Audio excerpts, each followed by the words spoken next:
Monsieur le Premier ministre, Madame la Présidente du Haut Conseil des collectivités territoriales, Monsieur le Président du Conseil économique, social et environnemental, Monsieur le Ministre de l'Éducation nationale, Monsieur le Ministre de la Formation professionnelle, Monsieur le Ministre de l'Enseignement supérieur, de la Recherche et de l'Innovation, Mesdames, Messieurs les membres du corps diplomatique, représentants des partenaires techniques et financiers, honorables députés, membres du Haut Conseil des collectivités territoriales et du Haut Conseil et du Conseil économique, social et environnemental, Mesdames, Messieurs les recteurs, doyens du FR, inspecteurs d'académie, membres du corps enseignant et du personnel administratif, Mesdames, Messieurs les représentants des partenaires sociaux, Monsieur le parrain, Mesdames, Messieurs les membres de la famille du parrain, chers parents d'élèves, chers lauréates et lauréats, chers invités, Mesdames et Messieurs. La cérémonie solennelle de distribution des prix aux lauréats du concours général est assurément un de ces moments importants qui rythment la vie de notre nation.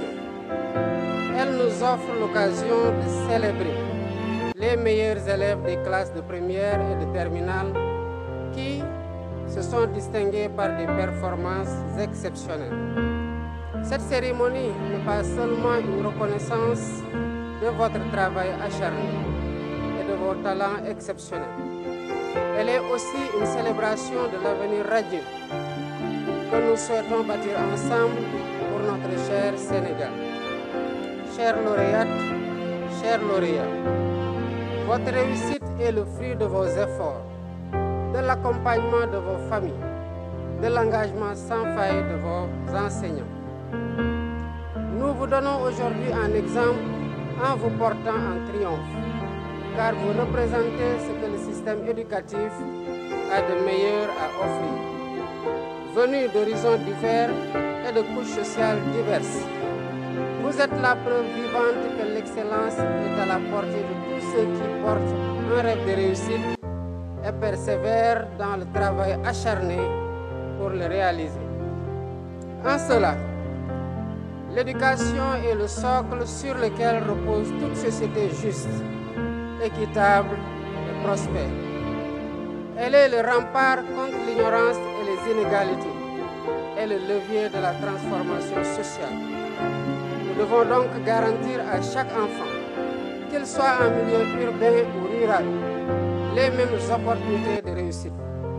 Pour ce faire, nous travaillons au renforcement et à la modernisation des infrastructures scolaires, mais également à la formation des enseignants et à l'amélioration des conditions d'exercice de leur noble métier avec des contenus pédagogiques pertinents et adaptés aux défis du XXIe siècle.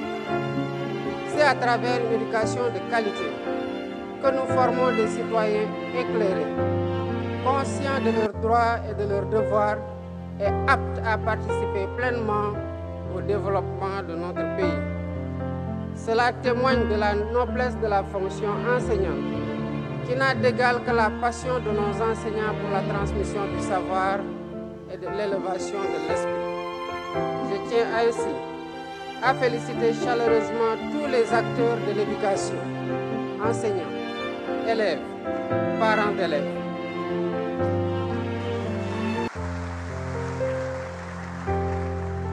Je remercie particulièrement les partenaires ainsi que le comité d'organisation pour la réussite de cet événement phare de l'agenda républicain.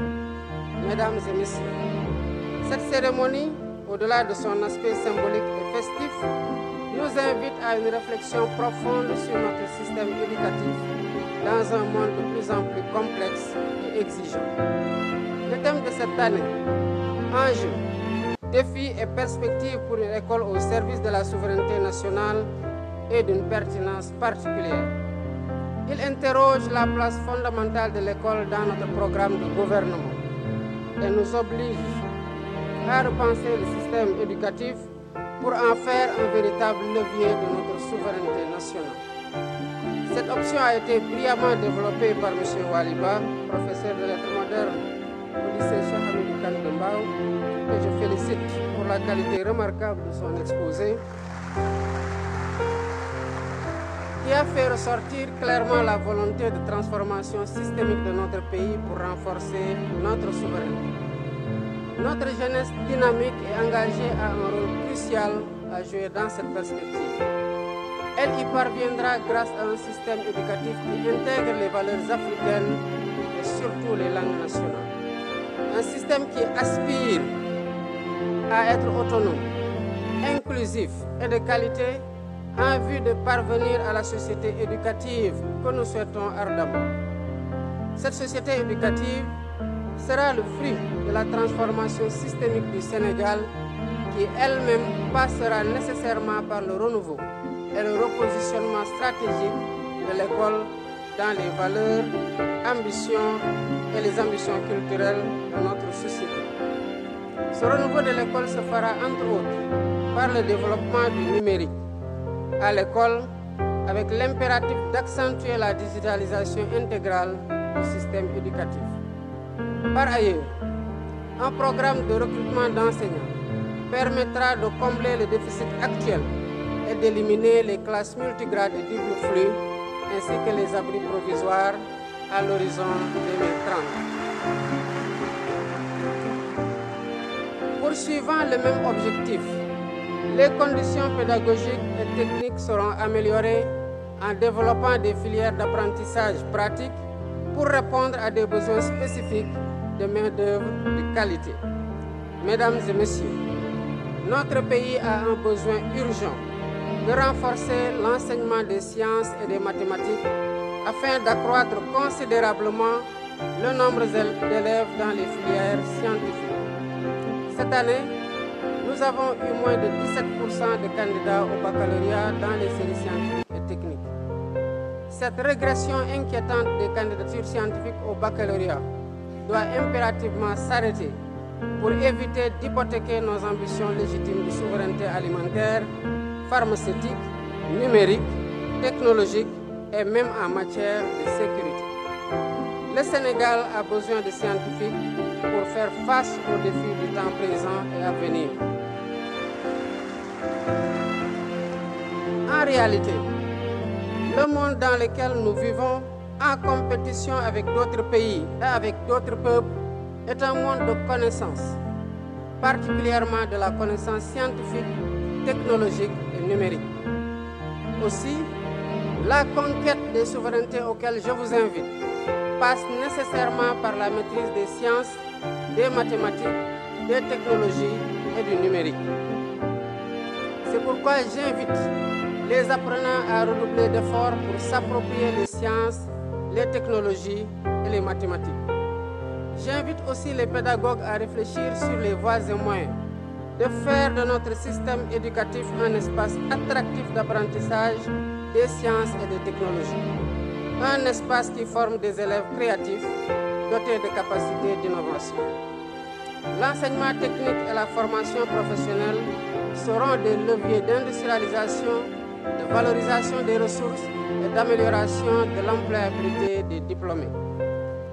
Nous comptons renforcer la carte nationale des établissements d'enseignement technique et diversifier les offres de formation pour une éducation plus inclusive et de qualité.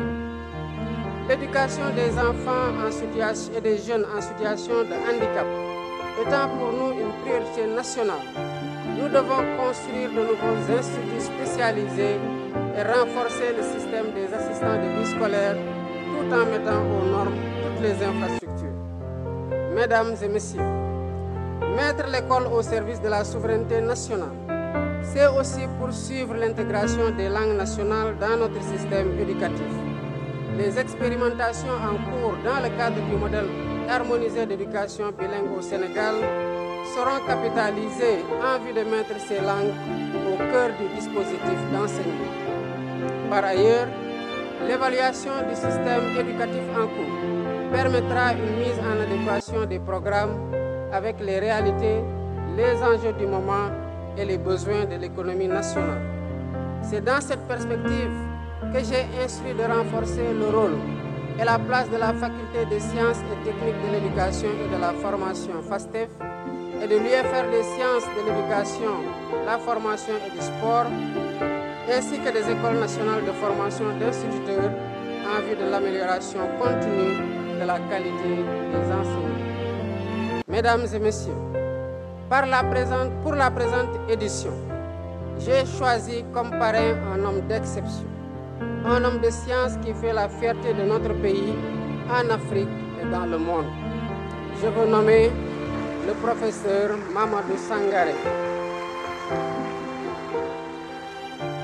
Produit de l'école coranique, ce mathématicien devenu professeur titulaire de classe exceptionnelle des universités a été directeur du laboratoire d'algèbre, de cryptologie, de géométrie algébrique et application de l'université Cheikh Anta Diop, responsable de la commission recherche et innovation de l'Union mathématique africaine, président de la Société mathématique du Sénégal, directeur général de l'enseignement supérieur, conseiller scientifique de la Commission nationale de cryptologie, membre de l'Académie nationale des sciences et techniques du Sénégal.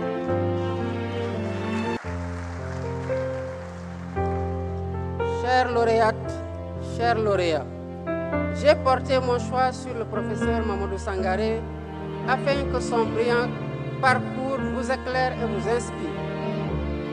Vous devrez, comme lui, toujours persévérer dans le culte de l'effort et de l'excellence pour rester parmi les meilleurs.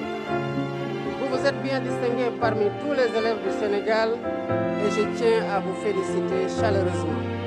Vous faites ma fierté personnelle. Vous faites aussi la fierté de toute la nation. En toutes circonstances, vous devez toujours cultiver l'esprit patriotique. La nation toute entière place beaucoup d'espoir en vous pour continuer à rayonner. Le flambeau est déjà entre vos mains et nous sommes conscients que votre éducation n'a pas dit. Continuons d'investir et de nous investir dans l'éducation pour un Sénégal meilleur. Vive le Sénégal, vive l'Afrique.